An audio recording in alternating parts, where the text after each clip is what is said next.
Hey, on a bit of a mission this morning. Right, I keep seeing, and whether I keep seeing it, and you know this term, right? What doesn't kill you makes you stronger. And you're like, fine, okay, yeah. So I've been through some shit, and I got over it, and I use it to help other people. Does what doesn't kill you make you stronger? Is that really okay? Because do you know what that teaches me? I'm a mum, okay, but I'm also, I help people out of their own crap. I help people relinquish control. I help mums who are just so busy, so frustrated, so tired, feel better, right? So I'm sitting here thinking, what doesn't kill you makes you... Does that mean that my kids have to go through hell in order to be strong, successful humans? Wow, really? Does that mean that, oh, it's great that people get abuse and go through horrific marriages, go through horrific childhoods? That's cool, because look, they'll be super strong. No, it fucking doesn't. Do you know what it does? Is if something terrible happens and you are able to use that in order to help someone else, that is fucking magical, right? But it doesn't mean that you couldn't help people or you couldn't do something really purposeful with your life if you hadn't gone through it, okay? Now, for a lot, I mean, it's Mental Health Week, isn't it? And for a long time, I denied, in my adulthood, I've denied my own childhood, which was I started off at 13 being diagnosed with anorexia and got told I had a month to live. You know, that does something to a person, but not just me. That did a shitload to my family, okay? It really did hurt so many people. And I'm not to blame for that. I'm just saying that was horrific. And it was years. I didn't truly get out of the system. So when I was 13, oh my God, it escalated to something horrendous. I ended up in a very abusive place where, it was awful down in London. And then that caused its own stuff. So for years I was in, the psychiatric system, the mental health system. And I used to be so ashamed of talking about that because I thought it was definitive of who I am now. And it's not. But do you know something? I also didn't need that in order to be who I am today. What you do is, with all the crap that you have dealt with, you then make a choice, right? You make a choice. Does it define you? Does it mean everything you get to be bitter? You do. You have an absolute right to be bitter, to be angry, to fucking hate people, to want people to suffer because you have that right if someone runs over your cat, right? It is not.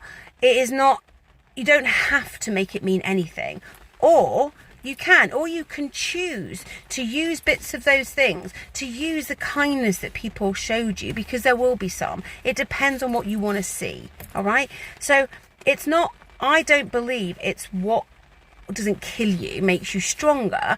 I was like, all the shit you've gone through, you now make a choice whether you're going to continue that reign of crap or you're going to you have a choice every single day to how to live your life and how to live it where you are not controlled by your past. You are driven by the moment you're in right now to a goal in your future that can be absolutely anything.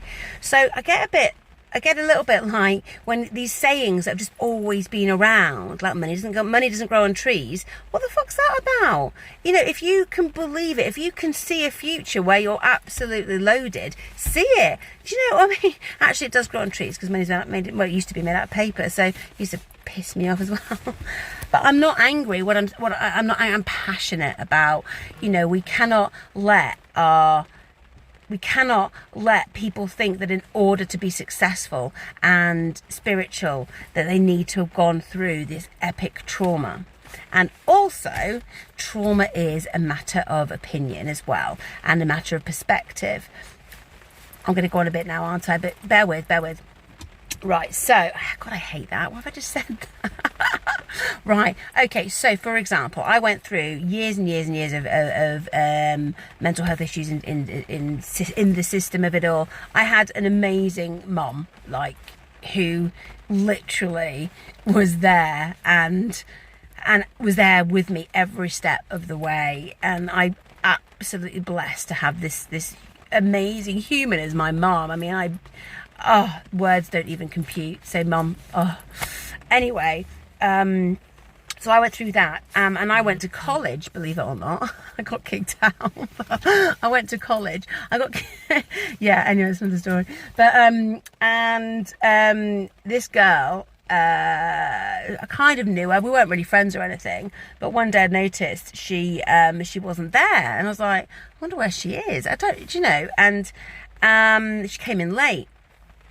And I was like, "You're right." She looked a bit sad. And I thought, oh, gosh, okay, she's all right. Why not ask somebody, And she says, "I think I just want to die." I'm like, oh, my God. From someone who'd, kind of almost attempted, I'd kind of attempted suicide, like cry for help, taking lots of pills and stuff like that. And then told someone so that I could be saved. I didn't want to die. I just wanted help. But she was serious. I'm like, oh, my gosh, what's happened? She went, my cat got run over. But the girl I was saying with just laughed. And I was like, oh my gosh, is that cat important? She went, that was everything I had. I told that cat everything. It was like my diary. And I'm like, oh my gosh, your cat getting run over makes you want to kill yourself. Does that not, she was absolutely in bits. I mean, she needed to, she needs to go and talk to somebody. So we found her somebody to go and just let her, because I wasn't equipped at the time to deal with that. I was in like 18. But in that moment I thought, oh my gosh, it is all a matter of perspective. You can go through some of the hardest times. You can go through divorce. You can go through labour. You can go through death. You can go through trauma, PTSD, and all these things. And yet, depending on where you are in that moment and how you're viewing that particular issue will depend on whether it's going to destroy your life or change your life, or how you're going to use it, I suppose. And I think that in that moment I realised that, goodness me, it isn't about what happens to us, right? It's about what we make it mean. So, and how much responsibility we take for it, because responsibility is kind of key. You can't fix anything unless it's yours to fix. You can't fix somebody else, right? Because that's impossible, because that's their story. You can only fix you. In order to fix a situation, you have to take 100% responsibility for your part in fixing it. And that doesn't say, well, they're also responsible. There's nothing you can do about anyone else. There's nothing you can do about them. The only person you can control is you. And this is where it all comes back to. You control how you see everything.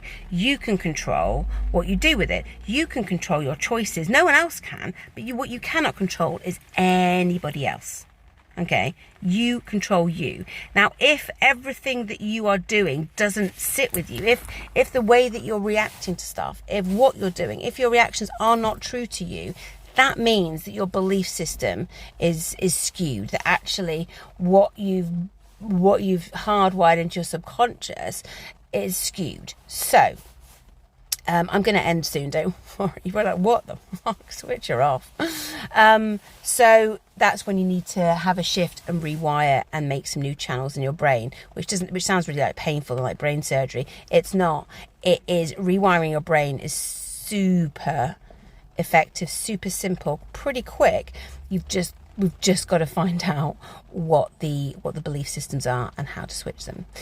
So if you are feeling out of control, if you are feeling like life is shit and it's not making you stronger, that's okay, because it doesn't have to. But what it does do is you can change it all. You can utterly change your life by perspective, and you change your perspective by changing your beliefs. All right? So you do that by having a chat with someone like me. Awesome. So I hope you get in touch, because it is now's the time to sort out your beliefs, to sort out your control stuff, to sort out what you believe, to sort out what you're doing to hurt yourself. Mostly it's self-sabotage, and these are things I'm passionate about. Have you noticed?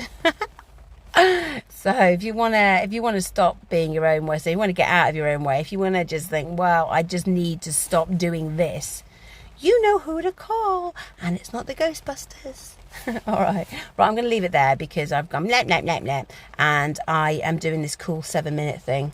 I'm proving you can do anything in 7 minutes, which is really cool. So I'm just doing a little 7-minute thing, and then I will see you later, no doubt. With love from me to you.